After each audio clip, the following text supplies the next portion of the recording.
Just a little bit of housekeeping. We have two parallel tracks this morning. In this room, we will have Biobanks for Precision Medicine.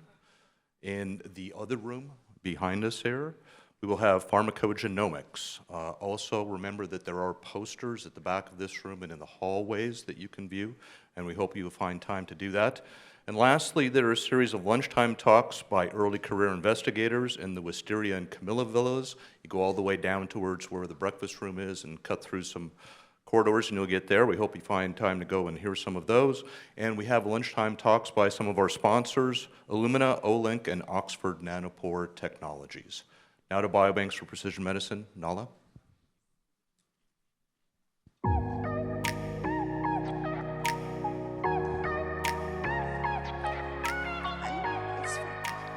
So, good morning, everyone. I would welcome to our session today on Biobank for Precision Medicine.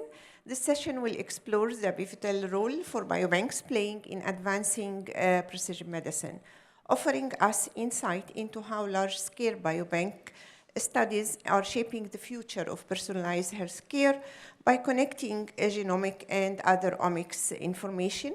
Biobanks have the potential to revolutionize how we understand, prevent, and treat diseases on an individual level. We have three distinguished speakers today who will share their insights and experience from three major biobanks initiatives across the globe.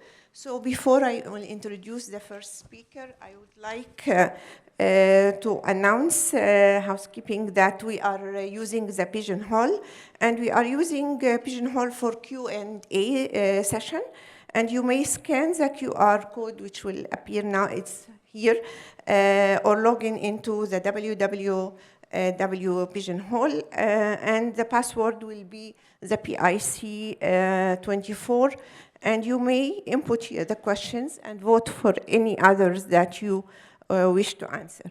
So I would like to welcome our first speaker, distinguished speaker, Professor Aarno Palotie. He is the research director of the Human Genomics Program at the Institute of Molecular Medicine in Finland. And he is also a faculty member in the Center for Human Genome Research at Massachusetts and General Hospital in Boston, and associated member in the board in the Broad Institute and MIT and Harvard. He has a long track record for human disease genetics.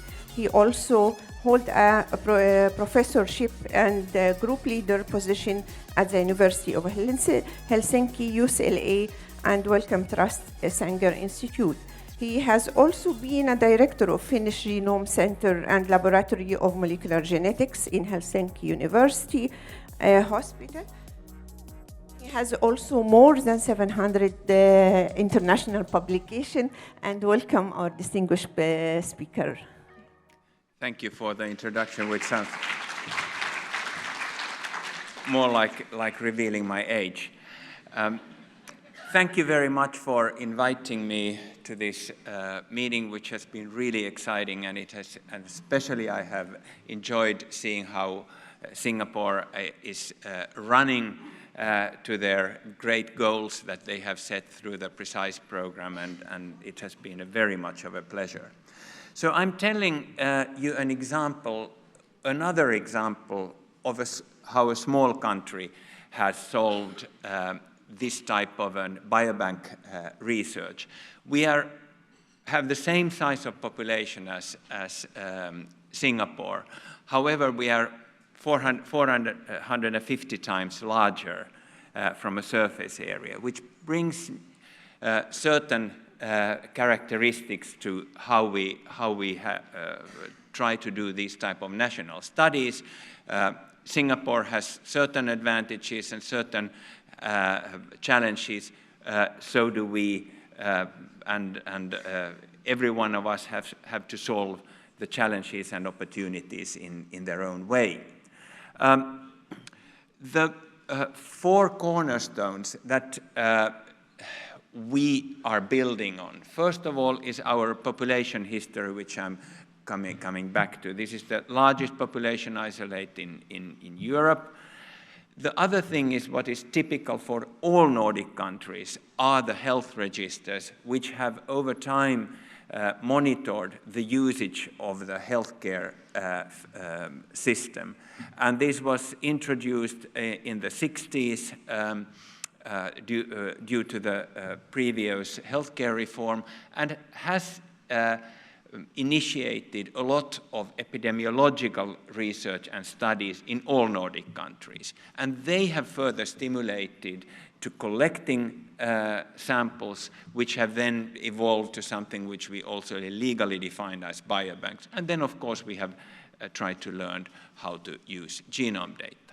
First, a little bit about the genetic isolate. So we are Europeans, but we are, the current population of Finland is a heritage of a small founder population that has come mainly from south, but also partially from east. And what has it resulted in?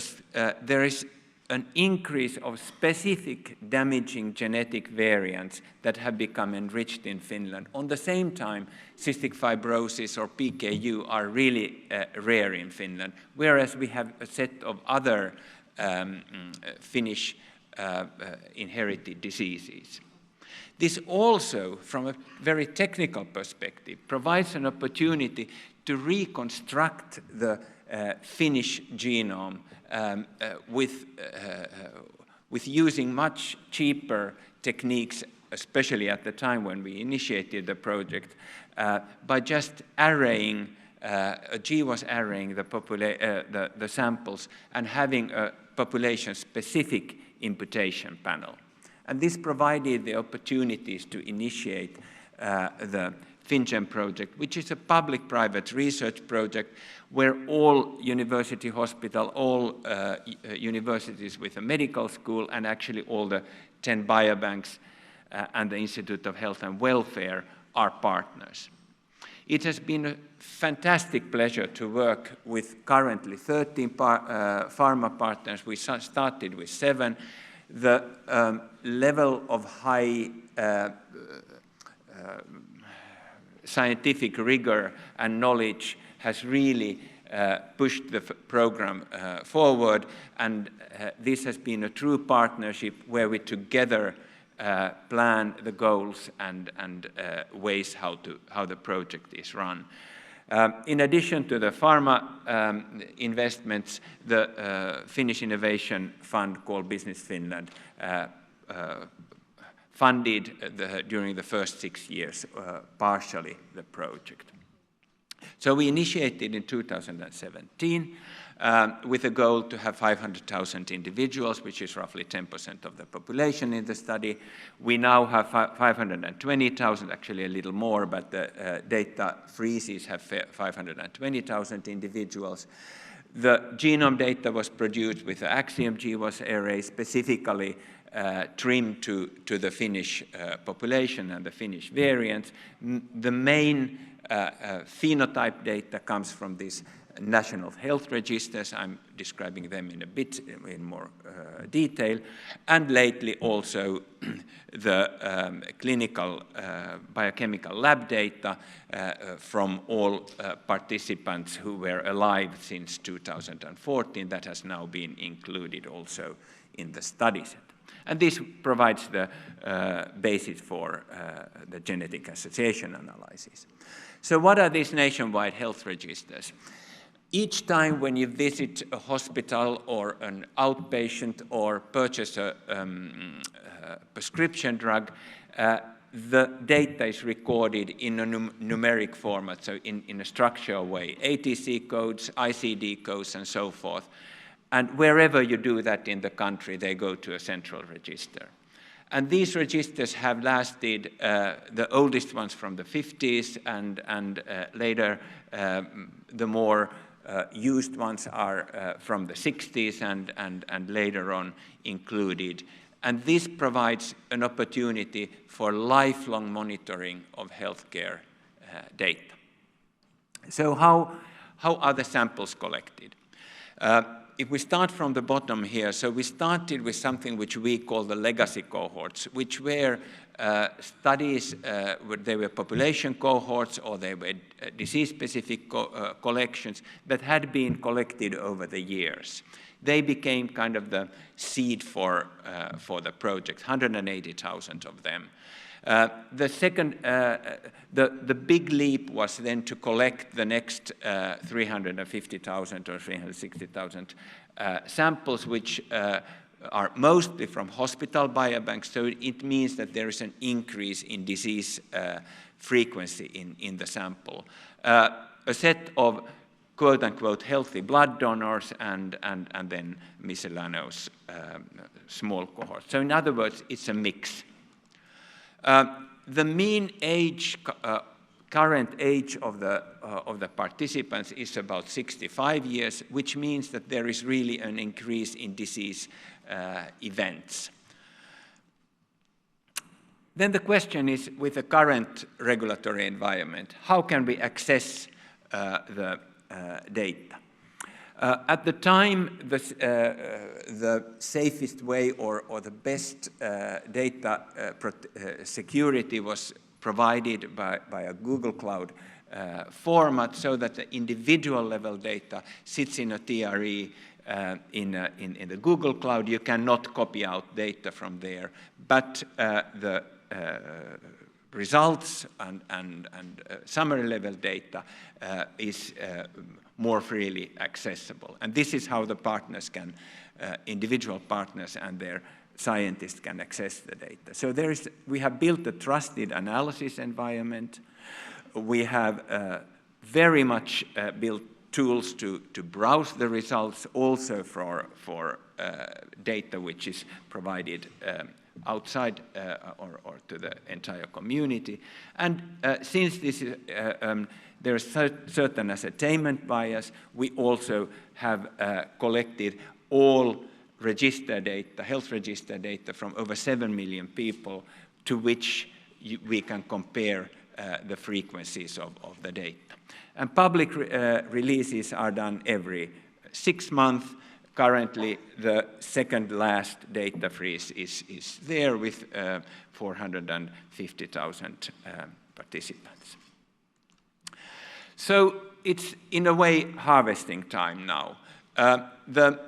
With the 520,000 participants, over 50 years of health register data, there are over 1,000 FinnGen scientists who access and use the data. There are more than 1,000 publications out, and more than 20,000 times have the result data being downloaded by various researchers around the world. So I take a couple of examples about the power of isolate. The variants enriched in Finland, which might provide us new genes and new variants and maybe even new biology insights. There are a wealth of findings, and I'm just taking a couple of examples. The first one was related to a disease which has been widely studied, the IBD.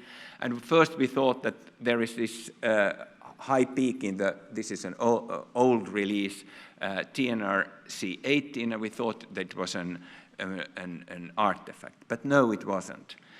This is a typical example where the variant is strongly enriched in Finland. It has as still relatively common variant in Finland, 3.6%, it has a major impact in the risk scenario or the risk background. Another example, a more fresh one, is related to inherited infertility. And this is work done by Elisabeth Widén and Sanni Ruotsalainen. They did the GWAS of all female cases at one of the releases, identified 6 loci, of which 4 are novel. But there was one specific one, which again, in a recessive form, increased a lot, was strongly associated to infertility.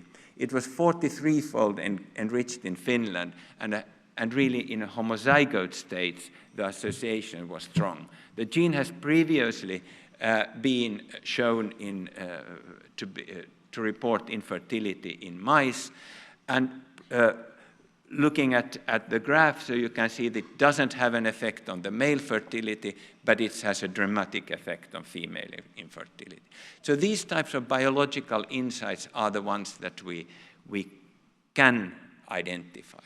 Another example is related to protective loss of function variants, variants that knock out the gene, but they actually protect for a given disease. One of the early examples was related to glaucoma, the ANGPTL7 gene, and especially if this type of an protective variant doesn't increase the risk for other diseases, this might be an interesting potential hypothesis for a drug target, or at least a pathway, to look at the pathway where this type of a gene is involved. Pleiotropy, that's something which is often not very much discussed as a special strength in biobank studies, and we have sometimes difficulties in explaining that to the regulatory people, that we are not studying just diabetes or MS or something like, we are studying everything, where the same variant has different effects on the study. One of these examples is, for instance, again, a Finnish-enriched variant, SBDL1, which is a risk variant for idiopathic pulmonary fibrosis. But it seems to be a protective variant for quote-unquote all cancers. If we would find this first and wouldn't have the information of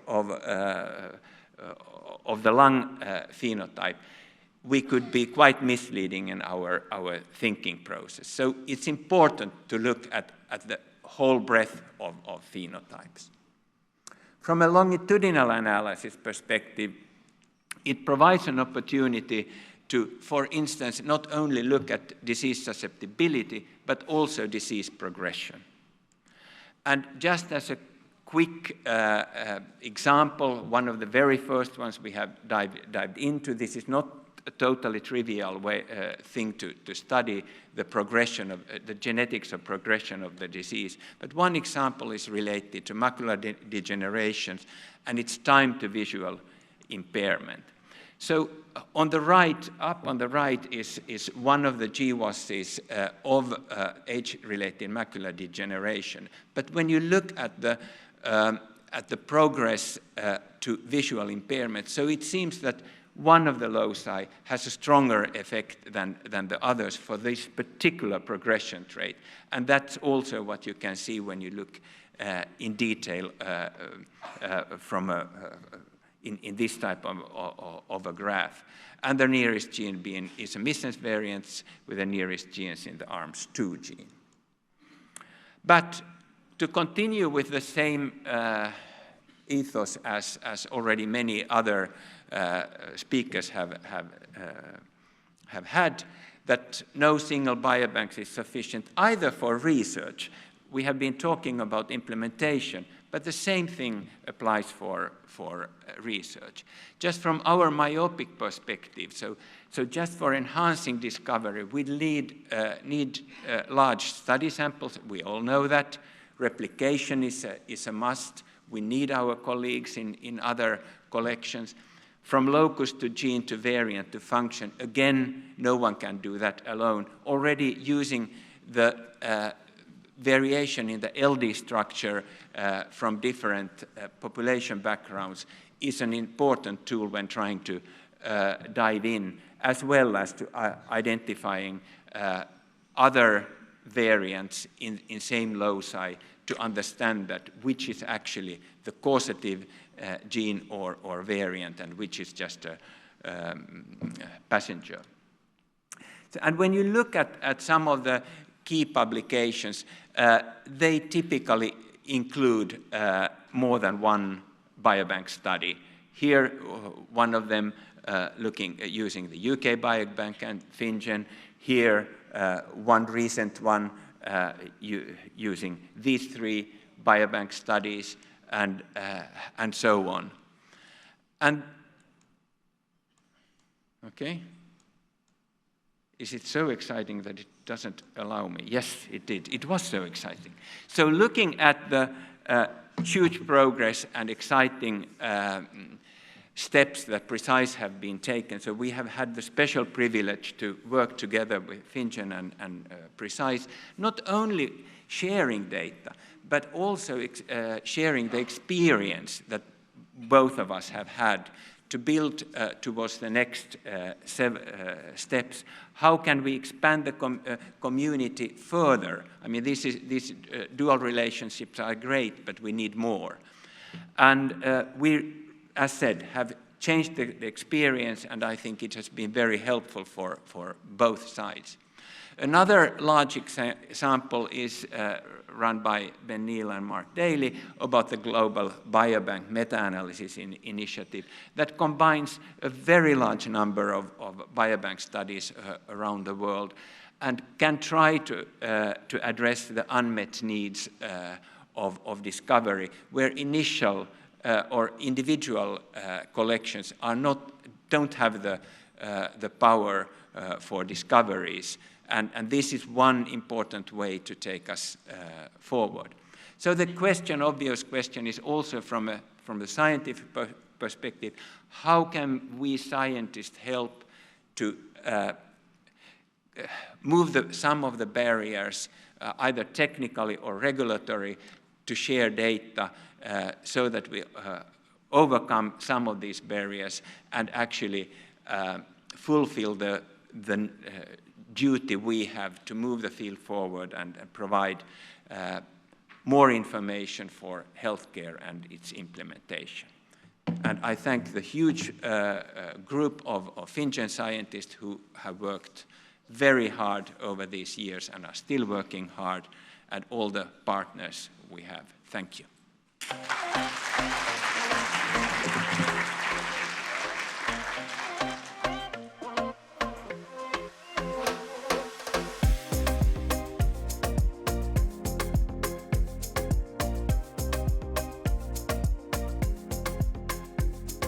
Thank you, Professor Aarno, for this insight presentation, and I would like to introduce our second distinguished speaker, Professor Geoffrey Ginsburg, MD, PhD, is the Chief of Medical and Scientific Officer of NIH All of Us research program, where he leads the scientific vision and strategy for the program.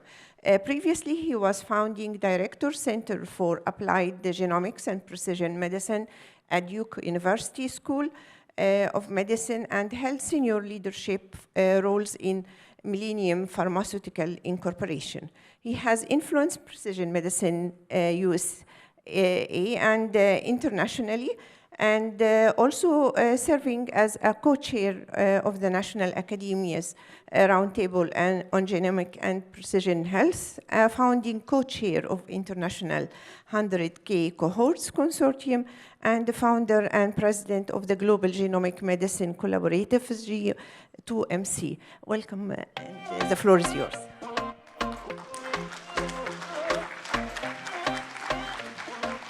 Good morning, and thank you, Professor Afifi, and thanks to the organizers for inviting me to talk about the All of Us research program. So let me go back to October 11th, 1948, when the first participant enrolled in a longitudinal population study that would forever change the course of medicine. So this is the Framingham Heart Study in Framingham, Massachusetts, a town with a predominantly white population that began enrolling patients in 1948, and 13 years later, the first paper in the medical literature denoting the factors of risk or risk factors for heart disease was published and demonstrated the factors of cholesterol, hypertension, type 2 diabetes, family history as the Framingham risk score that would predict the risk of coronary disease and coronary disease events. And this study was replicated many times over in numerous population studies, and because of its integration and inculcation into clinical guidelines and practice, had a profound impact on morbidity and mortality of cardiovascular disease in the United States, as illustrated in this slide. So if that could be done with 5,000 patients over a period of 13 years, having something a dramatic impact on medicine, our premise for the All of Us research program is what could be done with 1 million participants over decades.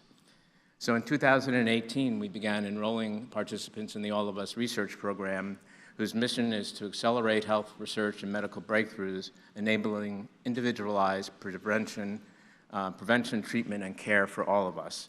And we have done this through establishing trusted partnerships with participants all over the United States, developing a data store that we believe is one of the largest and richest biomedical data sets on the planet, and using this as a magnet to create a vibrant ecosystem that would advance a research agenda that would have significant impact on multiple disease states over time.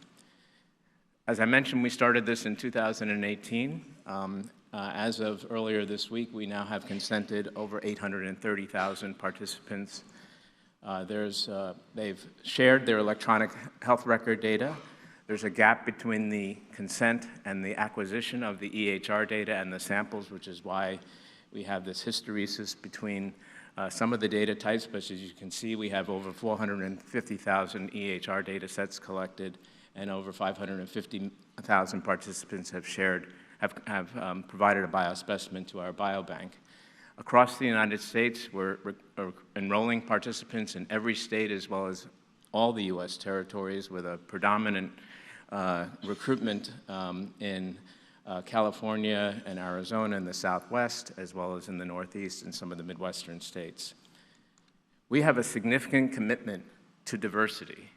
Our goal is to have our participants, 50% of our participants self-identified as non-white. And as you can see on the left-hand side of this diagram, we're pretty close. 47% of our participants self-identify as non-white, with African Americans and as well as Hispanic and Latino and Spanish-speaking individuals being in the predominant categories of our non-white participants. As you can see that we also are not doing a very good job of enrolling Asian populations, which for me at least is an opportunity to think about ways that we can collaborate with PRECISE and other biobanks in Asia.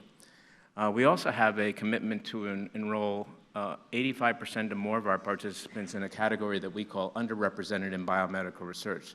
So these are individuals that have really never had the opportunity to be in a life sciences research study. Not that they were necessarily purposely excluded, it's just that they're not the populations that are normally around academic health centers carrying out clinical research.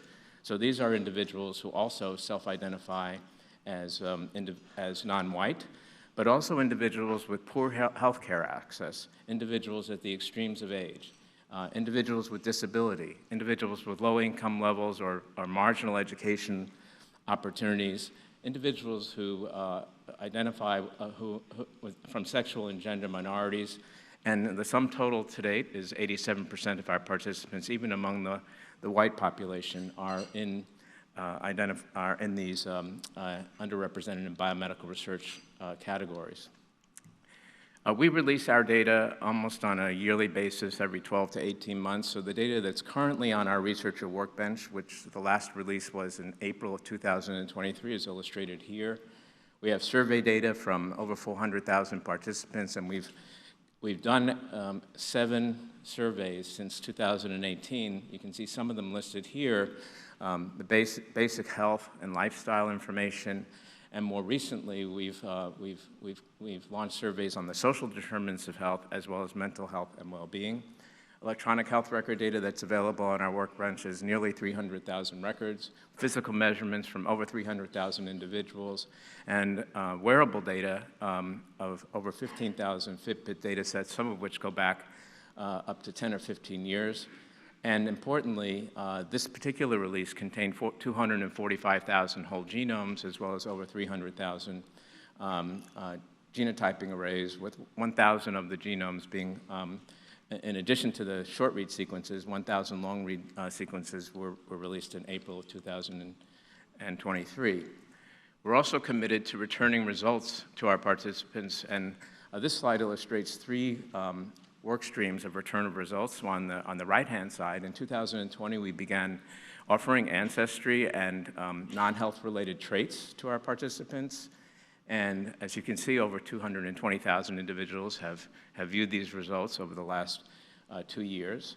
At the end of 2022, the beginning of 2023, roughly 15 or 16 months ago, we began releasing health-related return of results.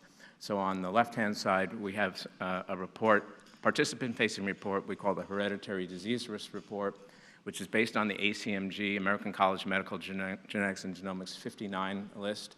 As you can see, nearly 120,000 individuals have seen these results, and an actionable result is seen in about 2.9% of participants to date. In the middle is what we call our Medicine in Your DNA report. It's based on 7 genes as part of the Clinical Pharmacogenomics Implementation Consortium, or CPIC guidelines. Here, too, about 115,000 individuals have received these results, and over 95% of those individuals have an actionable, have a variant in a pharmacogene that would be actionable, whether they're on the drug or not. Our data suggests that currently 30% of individuals who have an actionable pharmacogenetic result are on a drug that could be modulated by that variant.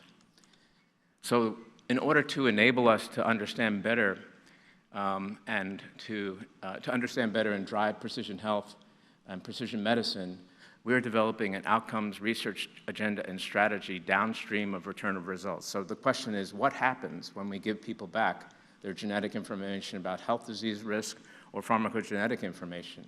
So we really want to understand, do they actually understand the results? Everybody receives a genetic counseling visit, everybody receives a genetic counseling who gets our result. We do this in English and in Spanish, but we still need to understand whether they understand the results, whether they're motivated to share their results with family members or their health professionals, whether it actually changes personal decisions or influences their health management, and does it have long-term consequences in terms of healthcare utilization, economics, and even personal utility? Does it have an impact on the non-medical areas of their life? So this research agenda is being launched over the next several months so that we can begin to really quantify what happens after return of results. If you're registered at our researcher workbench, this is something you might see. On the right-hand side is what a typical notebook looks like, with several workspaces that you would create. Our research workbench is cloud-based. It's on the Google Cloud.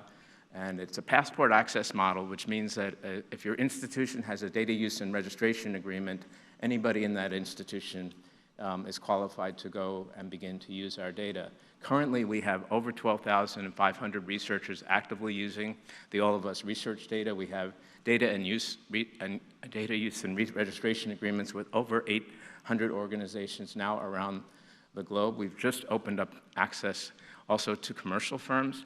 I'd just like to ask the audience if you might just raise your hand, and do you know whether your organization if your organization has an All of Us Dura? I'd like to just see a show of hands as to whether that's the case.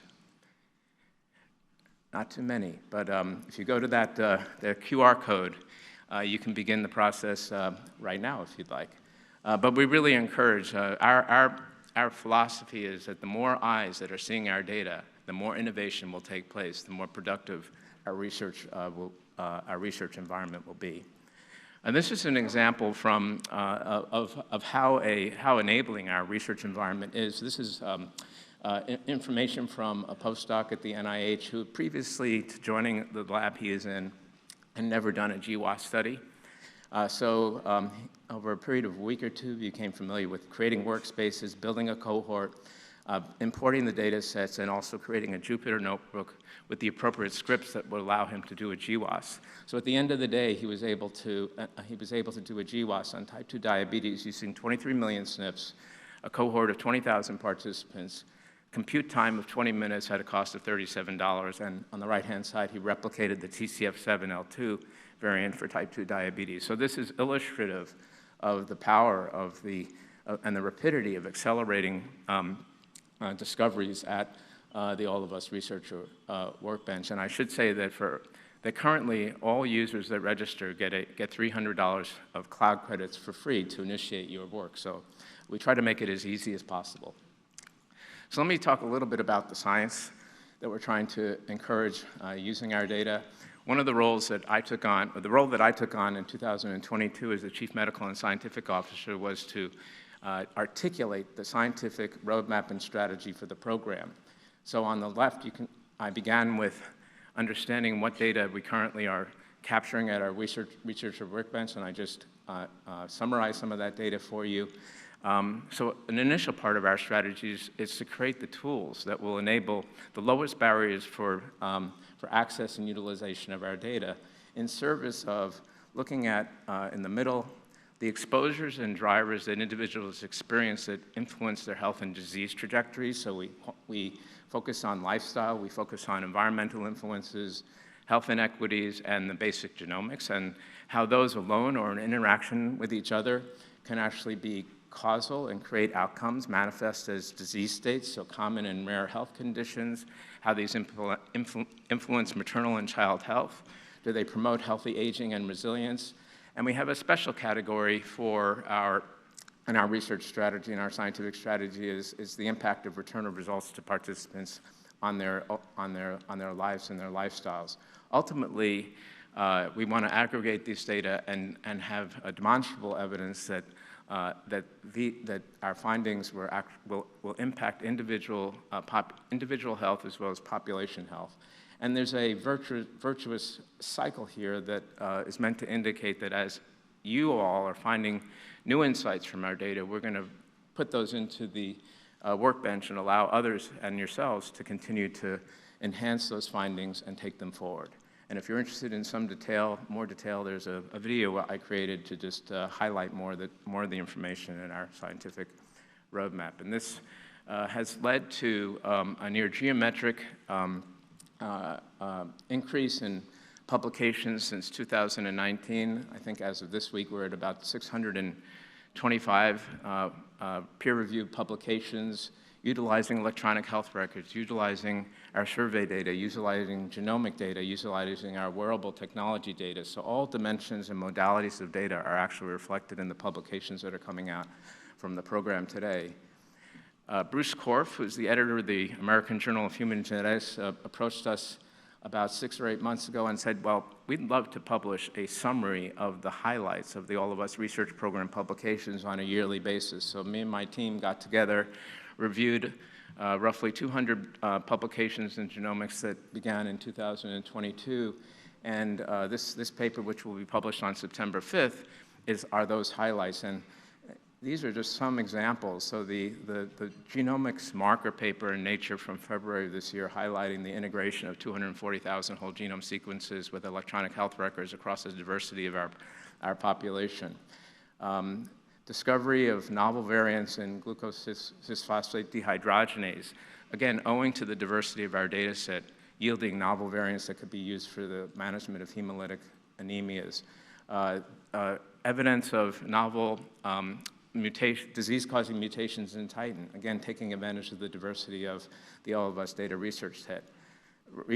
Resilience to chronic kidney disease in individuals carrying the APOL1 risk alleles for chronic kidney disease in African Americans. And also the importance of inclusion and diversity in pharmacogenetic variant detection. So as you can see, a theme here is just taking full advantage of the unique diversity of our genomics data and the gaps that we are currently filling when it comes to putting genomics into the public domain. So where are we going? One of the ways that we augment our core data set, the data that I've shown you already, is through a process that we call ancillary studies. So this triangle on the left illustrates the base of the triangle is that core data set that I've been talking about in the past, but converting our biospecimens to novel assays. So we did a COVID serology study in 2022, which actually showed that there were 9 individuals in the All of Us Biobank that had positive antibodies for SARS-CoV-2 in 2019. So fully 3 months before the CDC recognized that it was a pandemic in the United States. Exploring the Mind is an app-based cognitive testing platform that's now been utilized by over 200,000 participants, and this is a recontext study. We offer the opportunity for participants to engage with, in this case, an app, or embedded studies, which I'll tell you about nutrition and for precision health in a moment. On the right-hand side is what I think is a fairly robust pipeline of novel data types that are important to enhancements of the All of Us data set. So multi-omics, that's an obvious place where we want to go. In particular, the utilization of high-resolution mass spectroscopy to look at environmental exposures or the exposome. Ocular imaging and OCT, optical coherence tomography. It's been said that the eye is the window into the soul, or the eye is the window into a systemic disease, and we believe, as has been illustrated in other large-scale studies, that ocular imaging will be an important enhancement for features of which will help us for diagnostics and for risk prediction. Genotype to phenotype, we're identifying individuals with loss of function alleles or other interesting genetic variants and bringing them into the NIH Clinical Center for PAM phenotyping so we can begin to understand the true manifestations of genetic variation that may not be captured in the electronic medical record.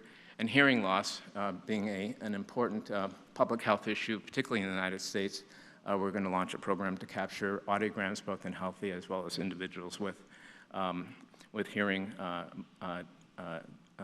deficiencies.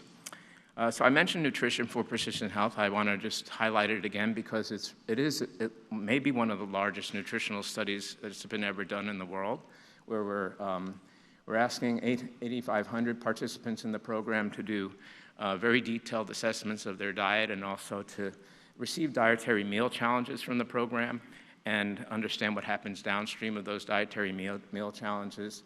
We also have very prescribed diets in Module 2, where 1,300 individuals will get 3 different diets over a period of 8 to 10 weeks.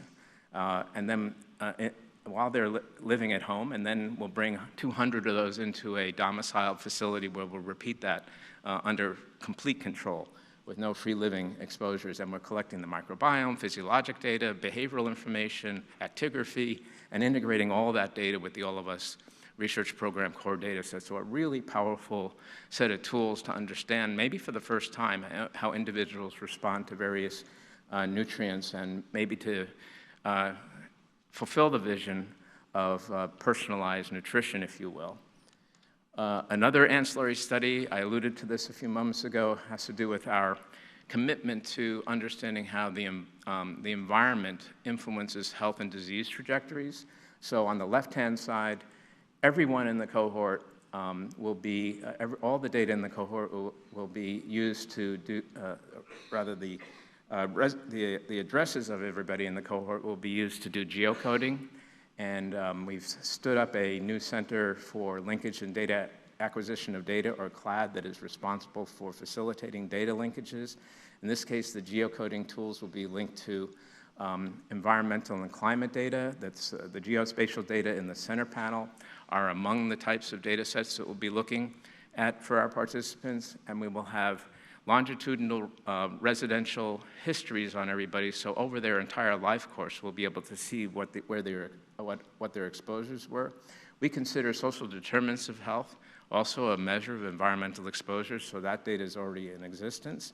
And in 2025, we'll launch an environmental exposure and occupational health survey to all of our participants, so really complementing the geocoding and these 2 other surveys.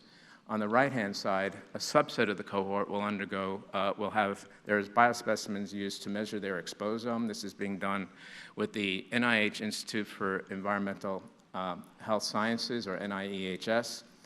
We're focused on type 2 diabetes as a pilot study.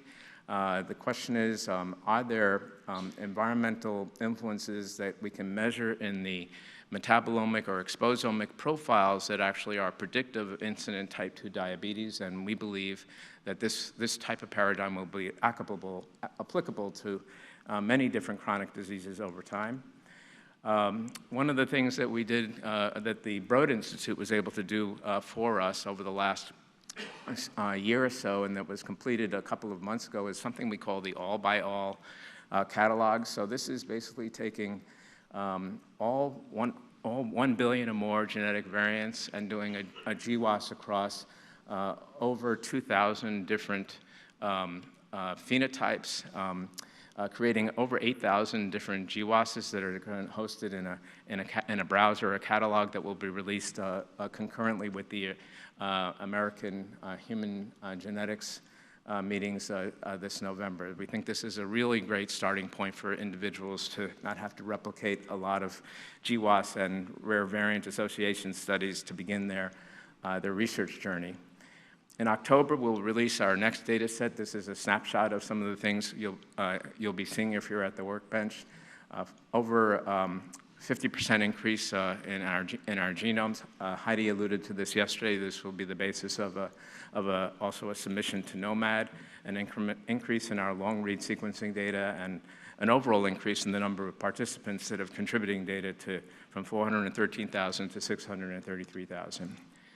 So in the closing few minutes, I just want to highlight some areas, I think, for collaboration along the lines that Arno just mentioned. So with my IHCC hat on, I really feel like we have an untapped opportunity for biobanks to work more collaboratively with each other on the best practices for engagement and access and for data sharing, and to find, maybe it's through TREs or other mechanisms, but finding ways to really bring vibrant research communities that are working alone and have them work together to answer questions that they could not answer by themselves, using the GA4GH standards, of course, and also thinking about TREs that will be acceptable to the local regulatory and policy standards of each of these biobanks.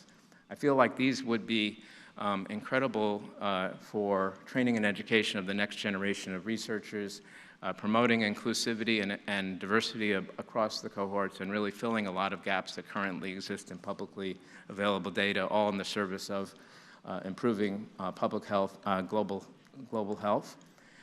So this is my invitation to you, those of you that are starting your own cohorts, or that are struggling perhaps or need more help.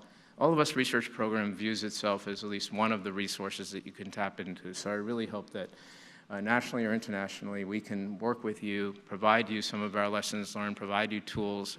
Our entire platform we view as open source.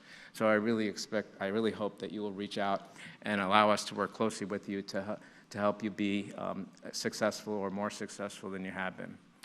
And then finally, in the last minute, I just would like to share with you a video that I think that we created last year in celebration of our 5-year anniversary, but a video that I think both highlights the energy and enthusiasm of the people in our program for what we're trying to do and a peer into the future.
Thank you. I just want to say thank you for that, and also that baby laughing at the end is really a forecast of our commitment to launching a pediatric population starting with newborns. So again, thank you for allowing me to share that with you.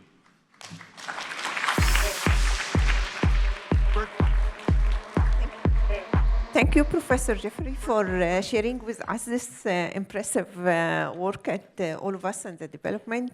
And I would like to introduce our third speaker, Professor Masayuki Yamamoto, who graduated from Tokyo University School of Medicine and Graduate School of Medicine in 1983. Professor Yamamoto was a postdoctoral fellow of Northwestern University with Professor Eagle, and in collaboration identified the GETA family of transcription factors, which are now widely studied as one of the phenotype transcription factor families. Professor Yamamoto has received many prizes, including O'Hara Prize in 2012, Medal of Honor with the Purple Ribbon from Emperor of Japan in 2012, Japan Academy Prize 2014, Award for Research Excellence, and the Lester Packer Award in 2021. He also established the Tokyo Medical Megabank organization in 2012, aiming to support constructive regeneration for tsunami at the devastating area from the Great East Japan earthquake. And he has been serving as executive director of the Biobank. Welcome, the floor is yours, Mr.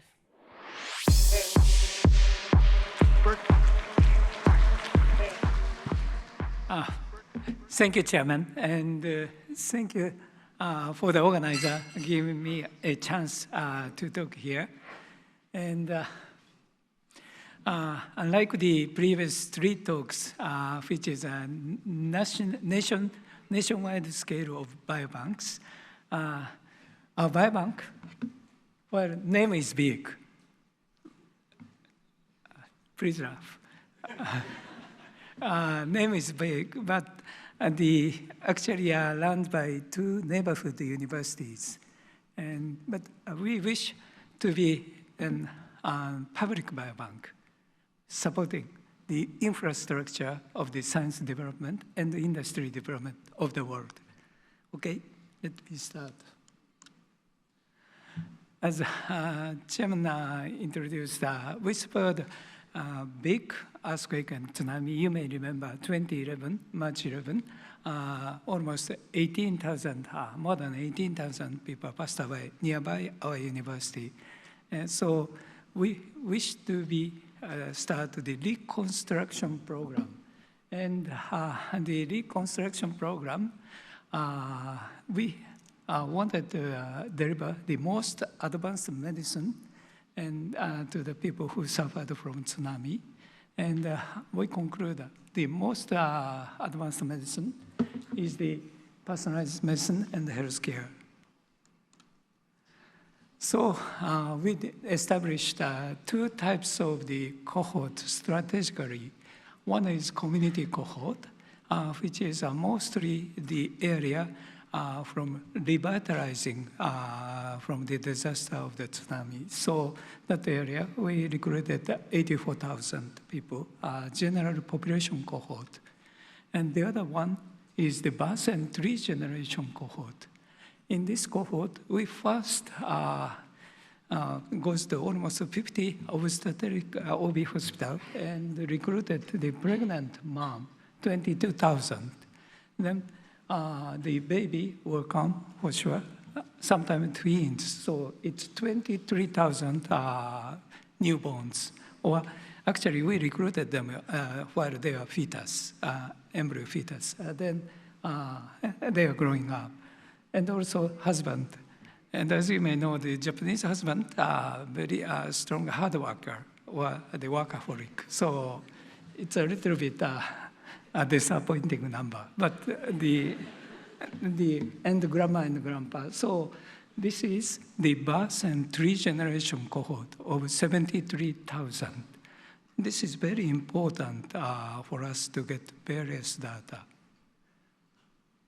So we've finished 157 participants in total. Now, we've been extensively working on the follow-up survey. So this follow-up survey was done in 7 the community support center, and there we are working on the physiological examinations, including MRI or dental clinic examinations. So quite deep examinations we've been working on. And we've been taking the samples, the blood, also the urine, oral plaque, saliva, and also the breast milk we are obtaining. So, and the important one is lifestyle information and questionnaire. And also the detailed survey on admission center, physiological examinations, including MRI, dental examinations.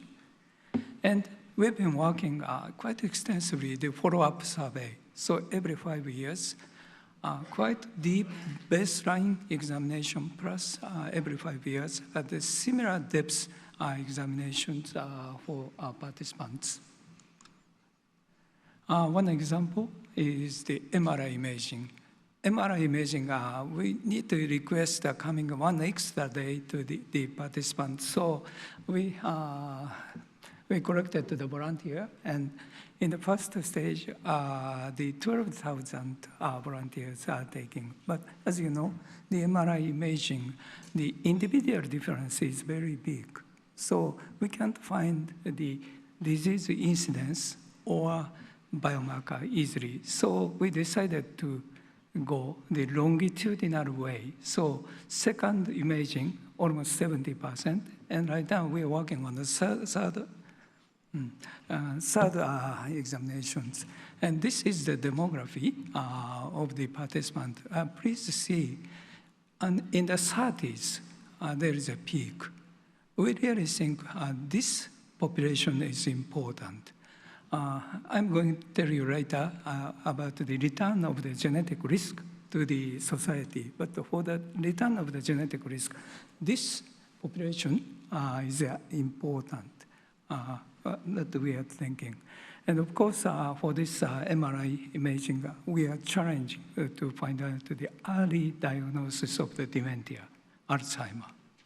And also, sometimes we find out the aneurysma. It's an incidental finding, and we've been returning that result also in an emergency way.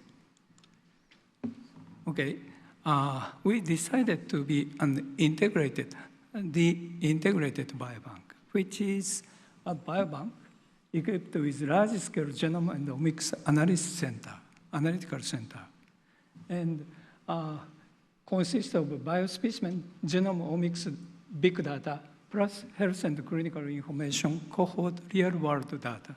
So we decided to do the analysis by ourselves, in-house. So now the integrated biobank of the medical Megabank, we are certified by the specific ISO for biobank, the first in Japan. And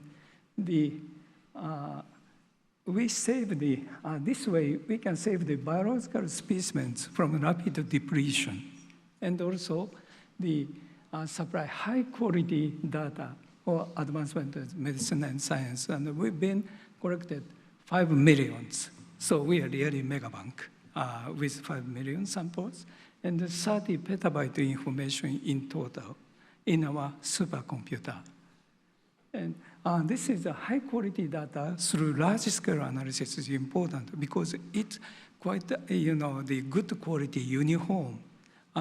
1,000 here, 2,000 here, and that makes the analysis easy. So our data is quite good for the AI study, artificial intelligence study. Now, we've developed the database of medical Megabank. So here, you can see our biobank from the real-world data, questionnaire, clinical data, such and such. Also, we have a big data in our analytical center, and these informations integrated and can be seen in this database, DBTMM. So our DBTMM is, I think, as good as Amazon homepage. All right.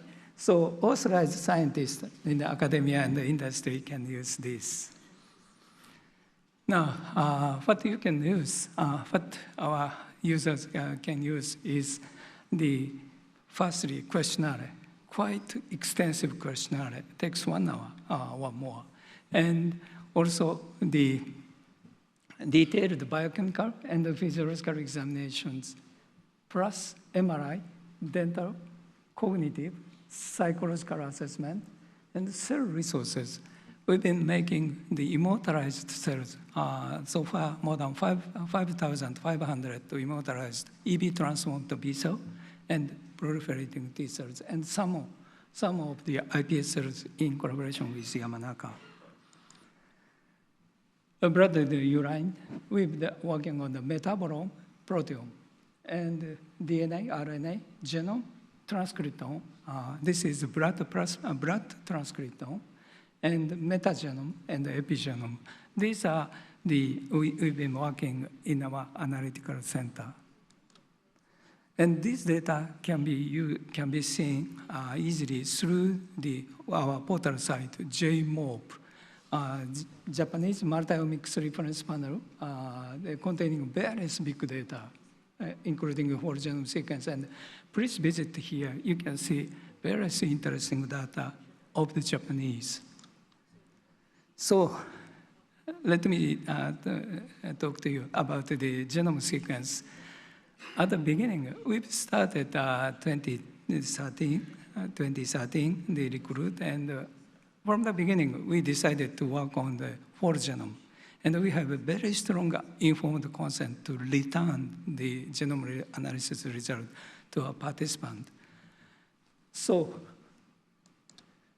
in 2015, we finished 1,000 and published it in that publication. And this publication happened to be recognized by Craig Venter, and Craig Venter praised our sequence in his paper. Anyway, so now last year we finished 69,000, and this year we've finished 100,000 finally, and the data will be soon open soon. And by using this 69, we made the 54K whole genome sequence reference panel. This reference panel, because we need to exclude the relatives for the reference panel purpose. And reference panel means information about the position and the frequency of the SNPs, and available international, everybody can see. Okay. This is the principal component analysis of our participant, and the Europeans or Africans are gone out of the table. But we Japanese are really a uniform ethnic, and we have a nearby people, Korean, the Beijing Chinese or Southern Chinese. Well, we have hybrid, but they are totally different. So we really decided we need to work on Japanese genome, to work on the genome medicine for Japanese. Okay? And we've also finished the Japonic array, ethnic specific array for everybody, all the participants. We've been microarray analyzed. Now, the reference panel is important. I can see 3 important reasons. One is the clinical science operation, clinical sequence operation. So if you can find the rare disease and determine the rare disease causative gene, the parent sequence information is not enough. We need really big general population reference panel. That way, the genes mutant found in the reference panel is not the causative gene because they are healthy. So this way, we can help the clinical sequence analysis by making the strong, large-scale reference panel. And the secondary, the drug development, as Ginsburg mentioned, this is very important. And also, the FinnGen story, the loss of function mutations are really important for the drug development. And thirdly, personalized healthcare and medicine. So sometimes I got, not this audience, but sometimes I got a question, why you are determining the general population, rather healthy people's genome? I see this is very important, and the genome sequence analysis of prospective cohort studies has been come of age.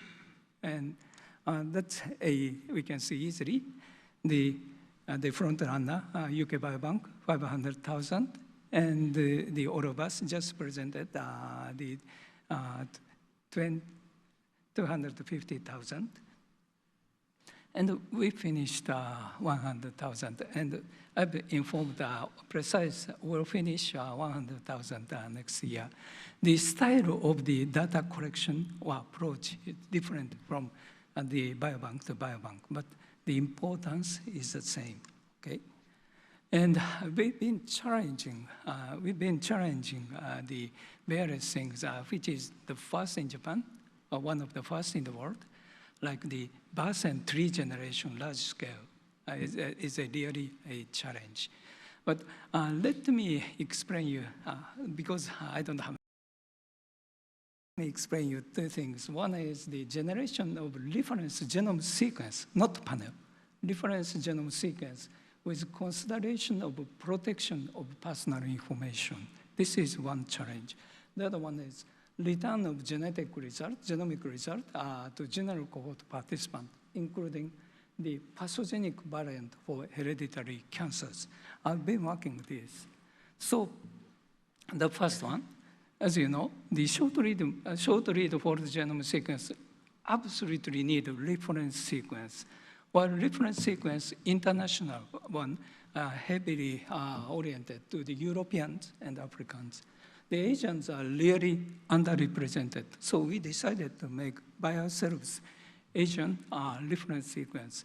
And to avoid the identification of the DNA donor, we determined 3 persons and take the measure. So 2 persons G, 1 person A, then we took G. That way, nobody can identify our DNA donor. And a long read, PacBio, Oxford nanopore, and short read plus high-C made pair optical mapping we made, and also integrated into GRC H38. That's an international reference panel. Okay. So, as I told you, first JG1, Japanese the reference genome. We make this on PacBio. Do you remember the big RS2 big PacBio, the big machine? And then the Oxford nanopore and integration to the with the GRC H38. Still, our reference panel missing the 127 sequence. So we decided to go this way. The quite recent technology, the PacBio Hi-Fi, plus Oxford ultra-long, the nanopore technology for 3 persons. It's a phased assembly, so 6 genome. Finally made JG3. And this JG3 undetermined region is reduced to 5 kb.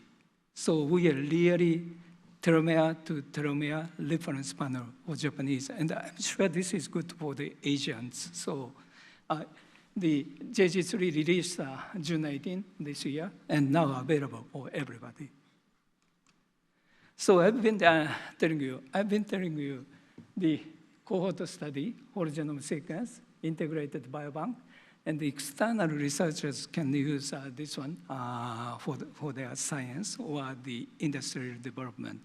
But we noticed one additional way to use this scheme, which is the pathogenic variant carriers of actionable hereditary diseases and return of the recontact invitation or return of genomic result, and in collaboration with medical institute. So we challenged return of and first, when we sequenced 3,500,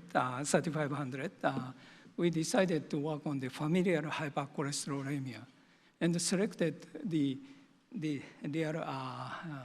carrier person, 215 carrier person, and worked on the return. The returning the genetic risk is not easy. Everybody really curious and also the anxious. So, but FH, all of them knows they have a high cholesterol value. So phenotype is apparent. So we first worked on this. Then second is the pharmacogenomics. And for that purpose, we determined the mitochondrial DNA for the toxicity of the streptomycin or kanamycin, including various things. Finally, when our sequence advanced to the 8,000, we challenged the hereditary breast and ovary cancer.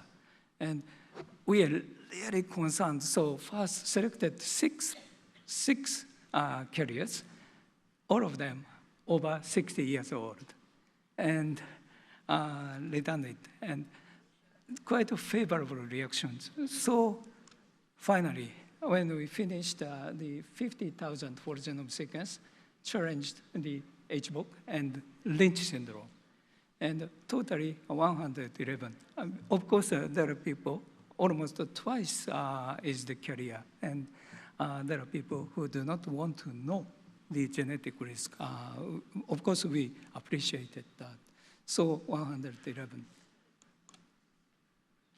I've been thinking, we've been working on the integrated biobank, cohort participant genome sequencing, and we can do the pilot study to implement the genetic risk return of genetic risk to the society.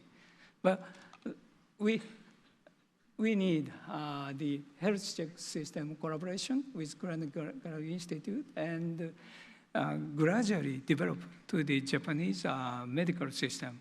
This should be done in the medical system. So, and we are dreaming actionable monogenic hereditary disease, polygenic risk score, and other non-genomic data. And using this, we're gonna tell our genetic risk to general population, social implementation of genome-based precision medicine.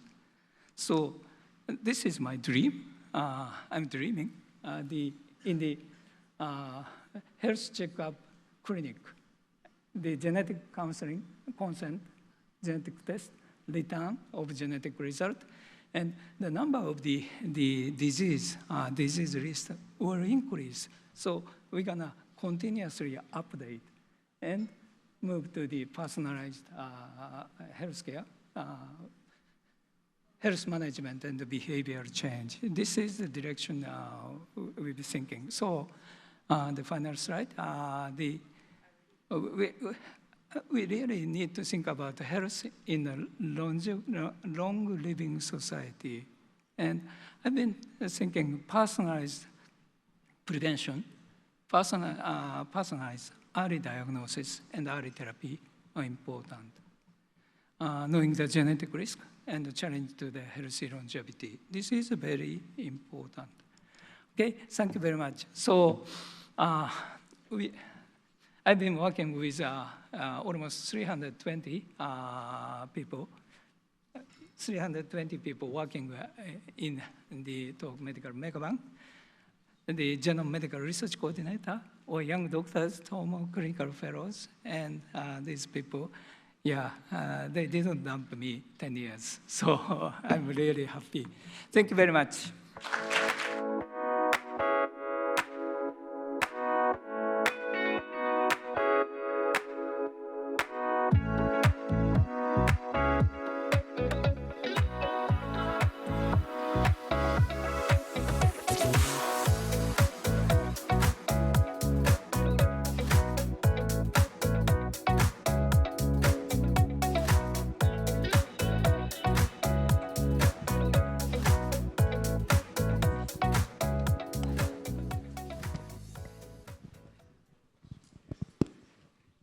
So I would like to finalize this session with some of the QA as we are using the pigeonhole questions. So we have many interesting questions. So I will start to first question.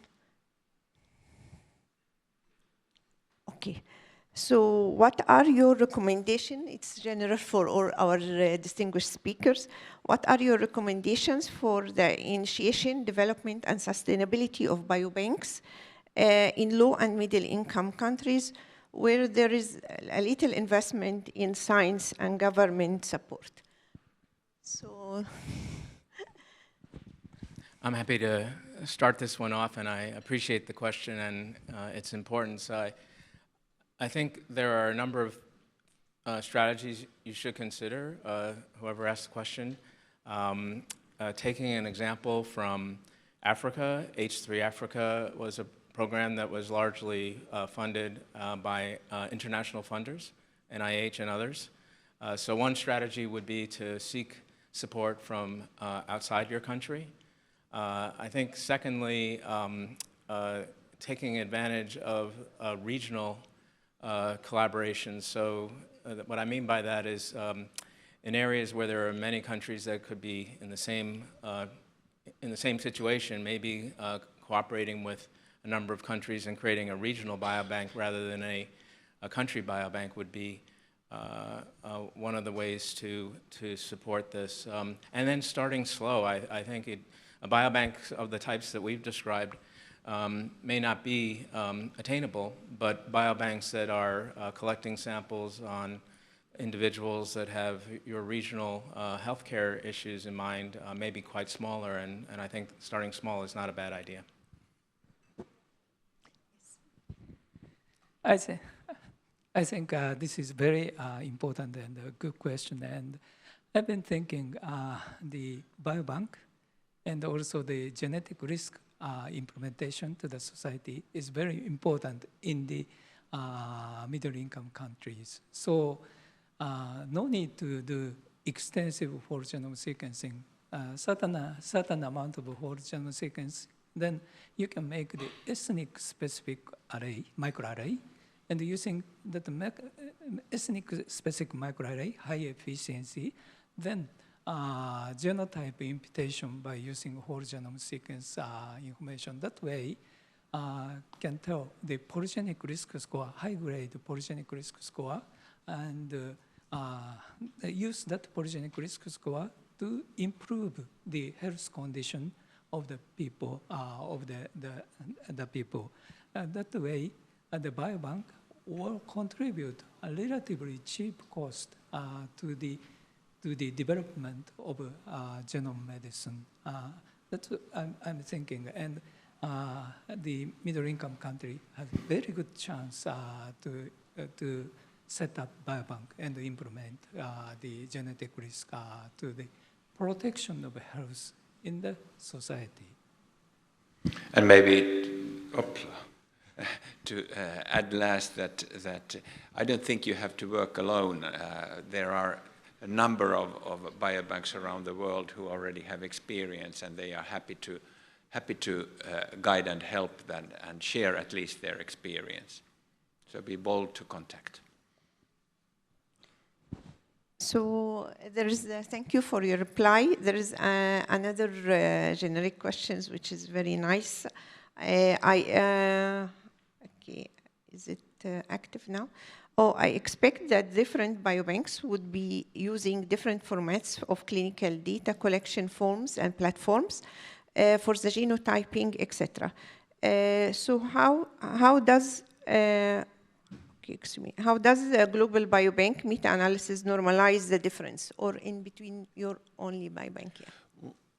What I know about the projects that so far have been done, it has been a little bit of a case-by-case story, and of course there are now more global kind of coding ways, and is the OMOP mapping and other approaches that clarify.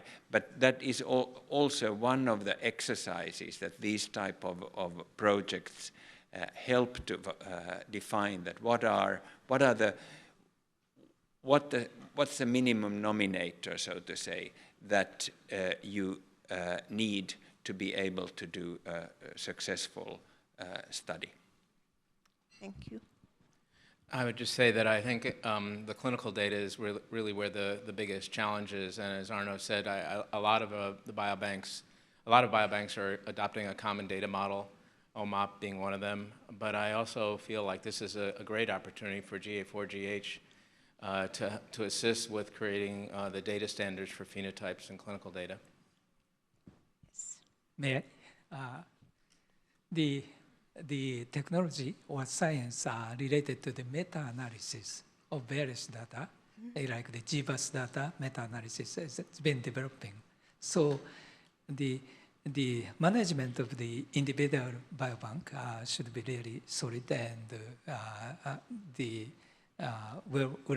should be well managed. But the meta-analysis, the science development will give some clue to the use of the individual data bank, biobank data.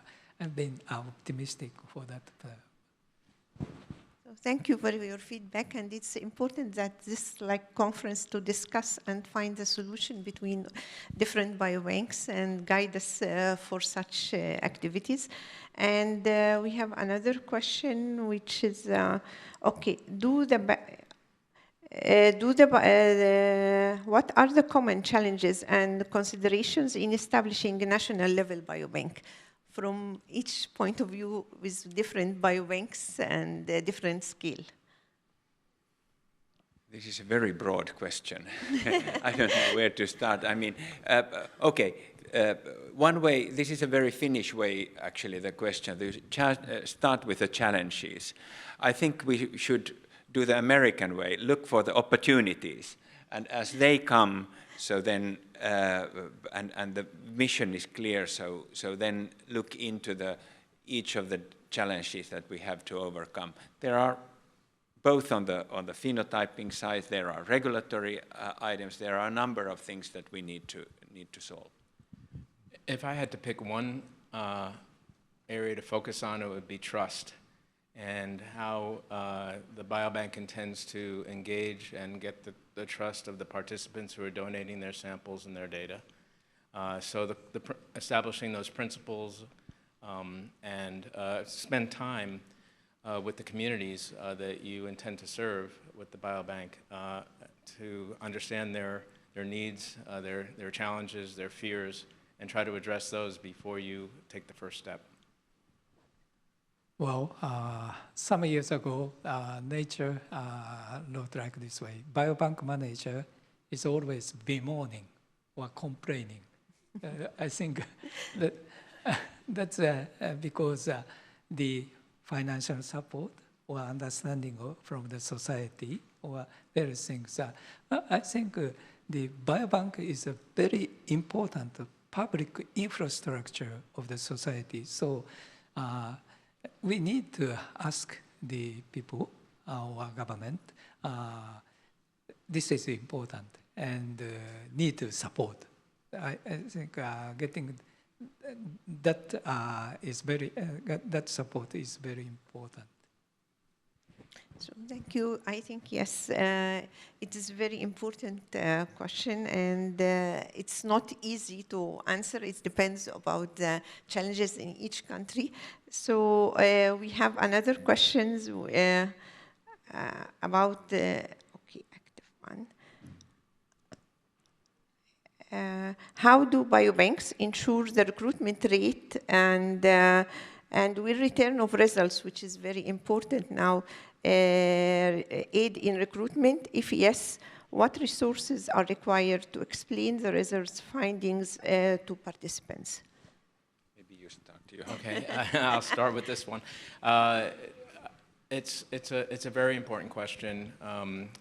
In our program, and all of us, we have over 100 enrollment sites across the United States, so that each of those sites has a team that's trained to address the concerns and answer the questions of participants. But I think fundamentally, one of the ways that I think about the answer to this question is return of value.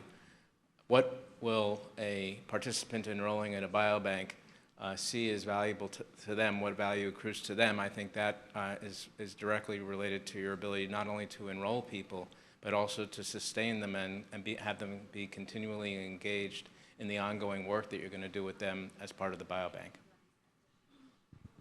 Thank you.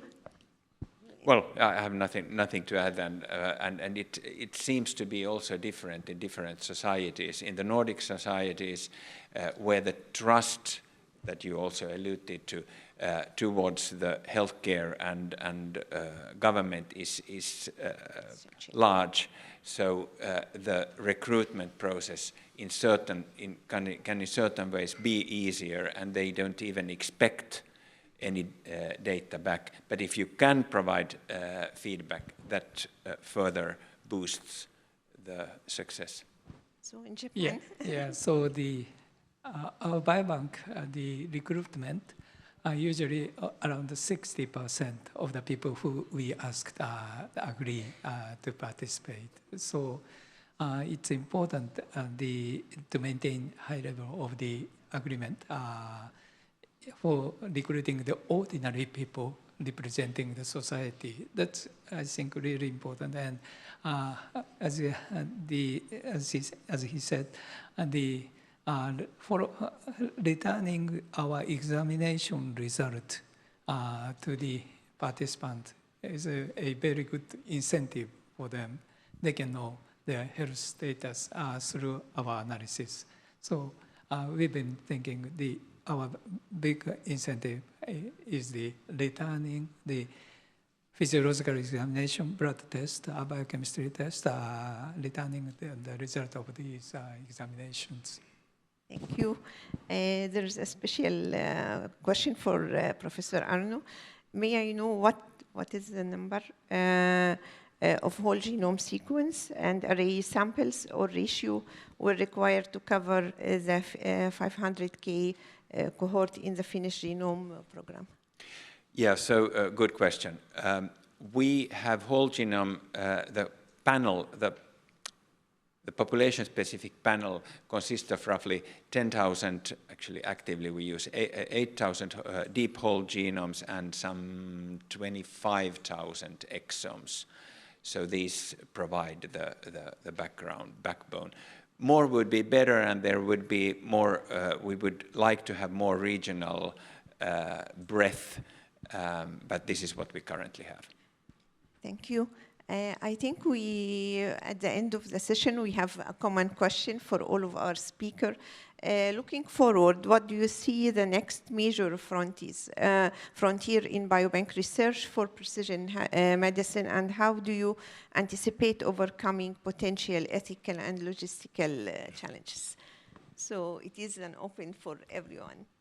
Okay, if I start in the order. So I think this conference has been much about it, that how you bring these findings to healthcare and go beyond just GWAS on one way for understanding the biology and how to translate that biology into healthcare and new treatments.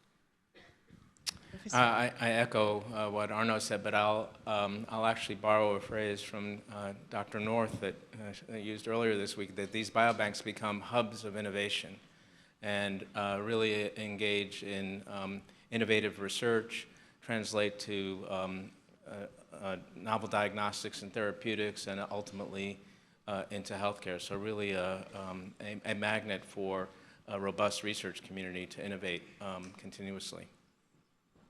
Well, I see this way. There are various types of the biobanks, like the Ginsburg cohort is 1 million, while ours is only 150,000. So biobank with very dense data backed up. So quite a deep analysis with small number, or wide coverage and good communication biobank. Those various type of the biobank will contribute to the development of the society. That's what I'm thinking. So thank you all our speakers for your insight and feedback. And